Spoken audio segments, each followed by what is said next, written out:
மதுரை, திருநெல்வேலி இந்த ஏரியா வந்து ஜாதி வெறி பிடித்த மனிதர்கள். பர்டிகுலரா அந்த இல்ல வட்டாரத்துல அந்த ஏரியால இருக்கக்கூடிய நிறைய இஷ்யூஸ நான் பார்த்திருக்கேன். சென்னை வந்து ஒரு அவியல். 5 பேருமே 5 ஜாதி கொண்டவர்கள்.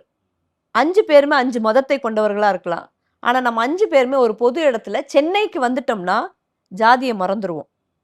எனக்கு பின்னாடி நான் பொறந்திருந்து ஜாதி கிடையாது. ஆனா ஊடகங்கள் என்னை எப்பவுமே அந்த ஜாதியோட தான். நான் அந்த ஜாதியாங்கிறது எனக்கு ஒரு பெரிய ஆராய்ச்சி. இப்படி ஜாதியே வேண்டான்னு சென்னைக்குள்ள வந்தவங்கள மீண்டும், மீண்டும் நீங்க வந்து எங்க கொண்டு போய் சேர்க்கிறீங்க? பொறந்த மண்ணுல கொண்டு போய் புதைச்சுக்கிட்டே இருக்கிறீங்க. சென்னை வந்து ஒரு அவியல். நீங்க எந்த காய், எந்த மரத்திலிருந்து ஆராய்ச்சி பண்ணணும். அது ரொம்ப லேட் ஆகும். அதனால ஒரு நட்பு இருக்கு. ஆனா மதுரை, திருநெல்வேலி, கொங்கு பெல்ட் இது வந்து ஜாதி வெறி கொண்டவர்கள். தன்னோட ஜாதிக்காரங்கள தான் கல்யாணம் பண்றதுக்கு அவங்க சந்தோஷப்படுவாங்க. வேறு ஜாதிக்காரங்கள கல்யாணம் பண்ணா, அந்த பொண்ணையும், அந்த பையனையும் ஒதுக்கி வச்சுருவாங்க. கொஞ்சம் வசதியா இருந்தா. ஒருவேளை வசதி இல்லைன்னா கொலையும் பண்ணிடுவாங்க. அதுக்கு துணிஞ்சவங்க.